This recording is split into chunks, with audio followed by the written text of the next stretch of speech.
सोचिए, आप कहीं घूमने जा रहे हो और रास्ता भटक कर एक ऐसी जगह पहुंच जाएं जहां इंसानों के साथ बिल्कुल जानवरों जैसा सलूक होता हो, उन्हें पिंजरों में कैद रखा जाता हो, उनके शरीर का इस्तेमाल किया जाता हो और काम खत्म होने पर उन्हें खाने की तरह किया जाता हो। यहाँ के लोग ऐसा क्यों करते हैं? इस डरावने सच को जानने के लिए देखते हैं आज की यह एक्सप्लेनेशन। फिल्म की शुरुआत में हमें नोरा और एलेक नाम का एक यंग कपल दिखाया जाता है। वे दोनों छुट्टियां मनाने के लिए लॉस एंजलिस जा रहे थे, लेकिन रास्ता भटककर एक सुनसान और वीरान पड़े गांव में पहुंच जाते हैं। रास्ते में एक जगह वे फ्रेश होने के लिए रुकते हैं। एलेक अपनी गर्लफ्रेंड की बात सुनकर एक स्टोर के सामने गाड़ी रोकता है, लेकिन वहाँ भी उन्हें कोई दिखाई नहीं देता। मजबूर होकर नोरा स्टोर के पीछे जाने का फैसला करती है। बैकयार्ड में पहुंचकर उसे वहाँ कुछ कपड़े, एक वॉलेट और एक फोन मिलता है। देखकर ऐसा लग रहा था जैसे कोई जल्दी में अपना सारा सामान वहीं छोड़कर भाग गया हो। इसके बाद नोरा वापस गाड़ी में आकर एलेक को सारी बात बताती है कि उसे वहाँ कपड़े और कुछ सामान मिला था, लेकिन एलेक इस बात पर ज्यादा ध्यान नहीं देता। वह कहता है कि शायद किसी ने वे सामान कचरा समझकर फेंक दिया होगा। वे बातें करते हुए आगे बढ़ रहे होते हैं कि तभी कुछ दूर जाने के बाद उन्हें एक बुजुर्ग महिला सड़क के बीचों बीच खड़ी दिखाई देती है। एलेक गाड़ी रोकता है और उस महिला की मदद करने के लिए उसकी गाड़ी ठीक करने की कोशिश करने लगता है, लेकिन वह महिला नोरा से उसके रिलेशनशिप के बारे में पूछकर उसे बुरा भला कहने लगती है और साथ ही कहती है कि उसने उनसे कोई मदद नहीं मांगी। उसका खड़ूस नेचर देखकर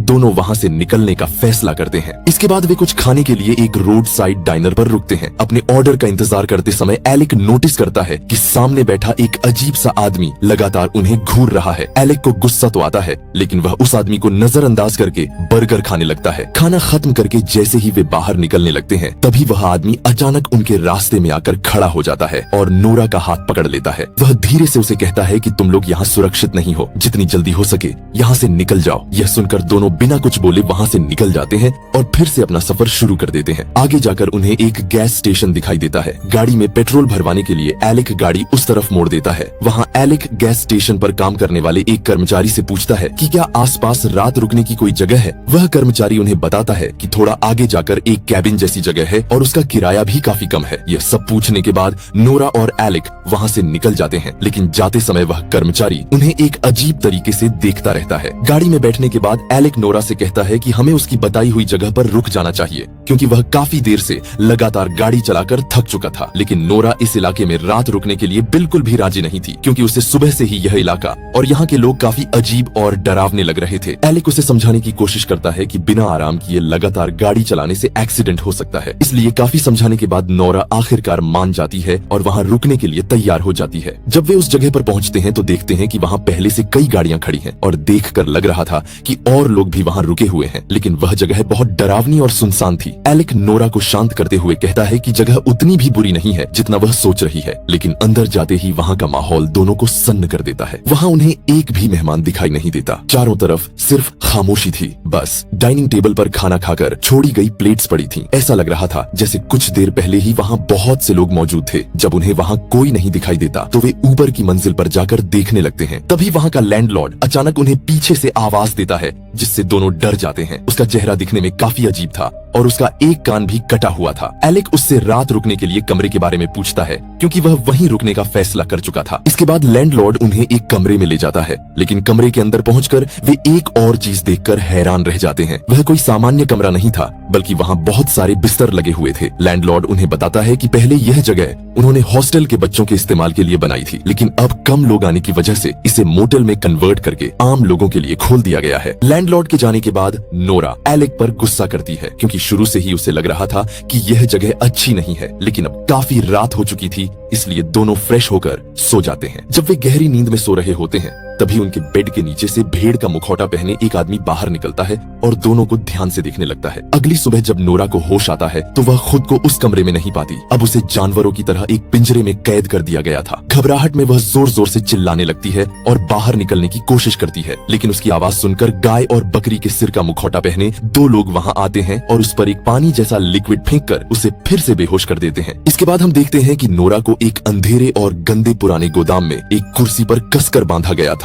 उसकी को भी जबरदस्ती फैलाकर बांधा गया था। होश में आने के बाद नोरा चौंक जाती है, क्योंकि उसके सामने रैबिट का मुखौटा पहने एक महिला खड़ी थी। बिना कुछ कहे वह महिला नोरा के शरीर में कुछ इंजेक्ट कर देती है। यह प्रोसीजर बहुत ही दर्दनाक था, जिससे नोरा दर्द से चीख उठती है। तभी हमें पता चलता है कि यह असल में पुरुषों का प्रिय था, जिसका इस्तेमाल औरतों को प्रेग्नेंट करने के लिए किया जा रहा था। कुछ देर बाद मुखौटा पहने दो लोग फिर से वहां आते हैं और नोरा को उठाकर उसी लोहे के पिंजरे में डाल देते हैं। रास्ते में नोरा देखती है कि मुखौटा पहने बहुत से लोग वहां सामान्य तरीके से काम कर रहे हैं। उन्हें देखकर ऐसा लग रहा था जैसे वह कोई आम गांव हो, लेकिन वहां एक और अजीब बात थी। हर कोई किसी न किसी जानवर का मास्क पहने हुए था, यहाँ तक कि मास्क पहने लोग एक दूसरे से बात तक नहीं करते। इसके बाद नोरा के पिंजरे को एक पशुओं के बाड़े की तरफ ले जाया जाता है। वे लोग उसे धक्का देकर अंदर फेंक देते हैं और बाहर से दरवाजा मजबूती से बंद कर देते हैं। अब सीन शिफ्ट होता है और हम एलेक को देखते हैं। उसे होश आता है तो वह खुद को एक पिंजरे में बंद पाता है। उसके कपड़े उतार लिए गए थे। चारों तरफ देखने पर उसे पता चलता है कि उसकी तरह वहां और भी बहुत से आदमियों को पिंजरे में कैद करके रखा गया था। वह फार्म मुख्य रूप से दो हिस्सों में बंटा हुआ था, एक महिलाओं के लिए और दूसरा पुरुषों के लिए। कुछ देर बाद मुखौटा पहने 3 लोग वहां आते हैं और कुछ टूल्स लेकर एक आदमी के पास जाते हैं और उसे जान से मार देते हैं। यह देखकर एरिक बुरी तरह डर जाता है। जब वे लोग एरिक के पास आते हैं तो वह उनका मुकाबला करने लगता है, लेकिन आखिर में वे उसके सिर पर मारकर उसे भी मार देते हैं। इन लोगों को मारने के बाद उनकी बॉडीज को एक हाउस यानी काटने वाले कमरे में ले जाया जाता है, जहां इन शरीरों को जानवरों के की तरह प्रोसेस किया जाना था। इसके बाद पिग का मुखौटा पहने एक आदमी वहां आता है। वह मारे गए लोगों की सारी कीमती चीजें उतारकर एक ड्रॉर में रख देता है। फिर वह एक प्लास्टिक बैग उठाता है और वहां से बाहर चला जाता है। उस बैग में कोई आम कचरा नहीं, बल्कि शरीर के हिस्से थे। वह आदमी उस बैग को कंधे पर रखकर ऐसे जा रहा होता है जैसे यह उसका रोज का काम हो। गांव वाले भी उसे देखकर कोई रिएक्शन नहीं देते, जैसे वे भी इस सब के आदी हो चुके हों। इसके बाद पिग का मास्क पहना व्यक्ति उस लैंडलॉर्ड के पास जाता है, जो असल में इस पूरे ह्यूमन फार्म का मालिक था और उन सब का बॉस भी। लैंडलॉर्ड रात के खाने की तैयारी के बारे में पूछताछ करता है। इसके बाद वह अपने आदमियों के साथ किचन में जाता है ताकि यह पक्का कर सके कि सब कुछ ठीक चल रहा है। वह कुक को याद दिलाता है कि खास मेहमानों के लिए अच्छा खाना तैयार होना चाहिए। कुछ देर बाद लैंडलॉर्ड को एक फोन आता है। फोन रखने के बाद वह सीधे पिग का मुखौटा पहने आदमी के पास जाता है और बताता है कि आज रात कुछ खास मेहमान यहाँ आने वाले हैं। लैंडलॉर्ड उसे स्पेशल खाने का इंतजाम करने के लिए कहता है। इसके बाद लैंडलॉर्ड और वह आदमी महिलाओं वाले कैंप में जाते हैं। यहीं इस जगह का असली खौफनाक सच सामने आता है। हम देखते हैं कि को वाली मशीन की तरह इस्तेमाल किया जा रहा था। उन्हें किया जाता था और फिर लगातार उनका दूध निकालकर बेचने के लिए जमा किया जाता था। यह सब बिल्कुल वैसा ही था जैसा नोरा के साथ किया गया था। वह जगह सिर्फ एक फार्म नहीं बल्कि शरीर की गुलामी का कारखाना थी। वहीं कैद महिलाओं में से एक अपने बच्चे को गोद में लिए बैठी थी। पिग का मुखौटा पहना आदमी उसके पास जाता है और बच्चे को उससे छीनकर वजन करने वाली टेबल पर ले जाता है। वजन करने के बाद वह अचानक उस मार देता है और बिना किसी झिझक के डस्टबिन में फेंक देता है। माँ सिर्फ चुपचाप रोती रहती है क्योंकि उस जगह की क्रूरता के सामने वह पूरी तरह बेबस थी। इसके बाद लैंडलॉर्ड अपने आदमियों को आदेश देता है कि सारा जमा किया हुआ दूध किचन में पहुंचा दिया जाए ताकि रात के खाने की तैयारी पूरी की जा सके। उन सबके जाने के बाद वहाँ एंड्रयू नाम का व्यक्ति आता है। वह कमरे में घुसकर दूध की एक बोतल उठाता है और गुस्से में उसे पी जाता है। इसके बाद अचानक वह महिलाओं को गालियां देने और उन पर चिल्लाने लगता है, जिससे वहाँ मौजूद सभी महिलाएं बहुत डर जाती हैं। दृश्य अब फिर लैंडलॉर्ड और पिग का मुखौटा पहने आदमी की तरफ जाता है। लैंडलॉर्ड को एक कस्टमर का फोन आता है जो शिकायत कर रहा होता है कि उसके खाने में इंसान का दांत निकला था। यह सुनकर लैंडलॉर्ड भी हैरान रह जाता है। तभी हिरन का मुखौटा पहने आदमी वहां आता है और जल्दी से पिग का मास्क पहने आदमी और लैंडलॉर्ड को महिलाओं के कैंप में लेकर जाता है क्योंकि वहां कुछ गड़बड़ हो गई थी। वहां पहुंचकर वे देखते हैं कि एक महिला मर चुकी थी और उसके एक लकड़ी धंसी हुई थी। जब लैंडलॉर्ड उस लकड़ी को ध्यान से देखता है तो उस पर एंड्रू का नाम लिखा हुआ था, जिससे पता चलता है कि यह काम एंड्रू ने ही किया है। लैंडलॉर्ड तुरंत समझ जाता है कि एंड्रू ने उनके उत्पादन के एक स्रोत को मार दिया है। बिना देर किए वह अपने दोनों आदमियों को एंड्रू को ढूंढकर पकड़ने के लिए कहता है। इधर नोरा अपने बाड़े के पास वाली एक और महिला को देखती है जिसकी हालत बहुत ज्यादा खराब थी। नोरा उससे पूछती है कि आखिर यहाँ चल क्या रहा है।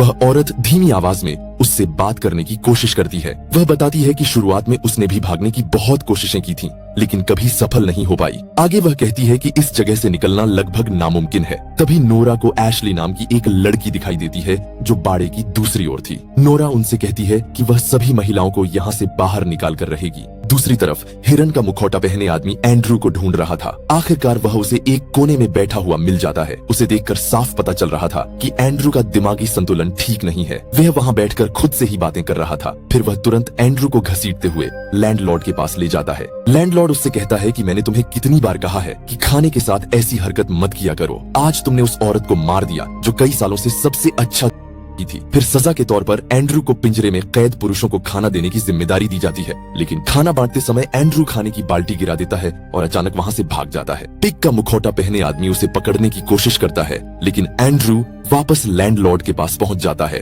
अजीब बात यह थी कि लैंडलॉर्ड बिल्कुल गुस्सा नहीं करता, जैसे वह एंड्रू के पागलपन के आगे हार मान चुका हो। इसके बाद वह आदेश देता है कि जो महिलाएं अब किसी काम की नहीं हैं, उन्हें मार दिया जाए। इसके बाद पिग का मुखौटा पहना आदमी गाय और बकरी के मुखौटे पहने 2 लोगों को लेकर महिलाओं वाले बाड़े की तरफ जाता है। वे उस महिला को बांध देते हैं। तभी नोरा आवाज सुनकर उधर देखने लगती है और सामने का नजारा देखकर उसका दिल टूट जाता है, जब वह देखती है कि वही महिला जिससे उसने पहले बात की थी अब शायद देने के लायक नहीं रही थी, इसीलिए उसे लटका कर दिया जाता है और पिग का मुखौटा पहना आदमी उसके हिस्सों को एक प्लास्टिक बैग में भरकर ले जाता है। ये सब अपनी आंखों के सामने देखकर नोरा पूरी तरह टूट जाती है। तभी कोई नोरा के पिंजरे का दरवाजा खटखटाने लगता है, जिससे वह डर जाती है, लेकिन जैसे ही दरवाजा खुलता है सामने एलेक को देखकर वह खुश हो जाती है। दरअसल एलेक उस हमले में बच गया था, लेकिन उसके सिर पर गहरी चोट लगी हुई थी। अब बिना समय गंवाए एलेक और नोरा वहाँ से भाग निकलते हैं और सबसे बचते हुए फार्म से बाहर आ जाते हैं। थोड़ा आगे जाने पर उन्हें एक ट्रक दिखाई देता है,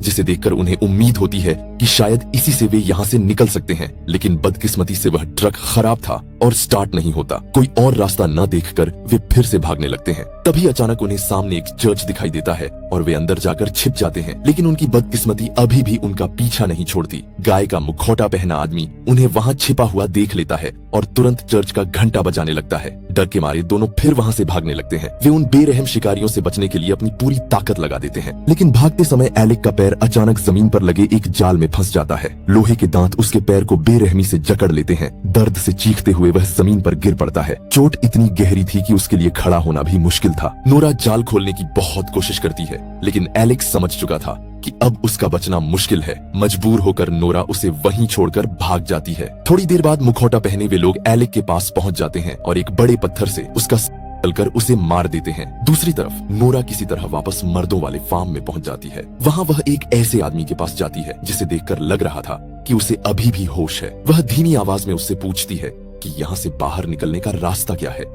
आदमी उसे बताता है कि भागने का सिर्फ एक ही तरीका है और वह है बस का इस्तेमाल करना, लेकिन उसकी चाबी एक गार्ड के कमरे में रखी हुई है। यह सुनते ही नोरा वहाँ से भाग जाती है। इसके बाद नोरा को एशली से किया अपना वादा याद आता है। वह अकेले भागना नहीं चाहती थी, इसलिए वह वापस महिलाओं वाले बाड़े में जाती है और एशली को अपने साथ चलने के लिए कहती है। इसके बाद दोनों फार्म के एक तरफ खड़ी बस की ओर भागती है, लेकिन वहाँ पहुँचने के बाद नोरा को याद आता है कि वह चाबी लेना ही भूल गई है। मजबूर होकर दोनों चाबी लेने वापस जाती है। वे छुपते छुपाते उस गार्ड के कमरे तक पहुँच जाती है और चाबी हासिल कर लेती हैं। इसके बाद दोनों जल्दी से वापस बस तक पहुंचती हैं और नोरा ड्राइवर सीट पर बैठकर इंजन चालू करती है। लेकिन जैसे ही नोरा और एशली पीछे मुड़कर देखती हैं, तो सामने का दृश्य देखकर उनकी सांसें रुक जाती हैं। बस की सारी सीट्स पर अलग अलग जानवरों का मुखौटा पहने हुए लोग बैठे हुए थे। वे सब चुपचाप उनकी तरफ देख रहे थे, जैसे पहले से ही उनका इंतजार कर रहे हों। इसके बाद सीन शिफ्ट होता है और हम उन लोगों को एक लंबी डाइनिंग टेबल के सामने खड़ा हुआ देखते हैं, जिसे एक डिनर पार्टी के लिए सजाया गया था। उस टेबल पर 2 महिलाओं के शरीर को साबुत रोस्ट करके खाने के रूप में रखा गया था। आसानी से समझा जा सकता था कि वे नोरा और एशली के। इसी के साथ यह साइकोलॉजिकल थ्रिलर मूवी यहीं खत्म हो जाती है, लेकिन फिल्म सिर्फ डराने के लिए नहीं बनाई गई थी। इसके पीछे एक बेहद डिस्टर्बिंग मैसेज भी छुपा था। पूरी फिल्म में इंसानों के साथ बिल्कुल वैसे ही व्यवहार किया जाता है जैसे असल दुनिया में कई जगह जानवरों के साथ किया जाता है। उन्हें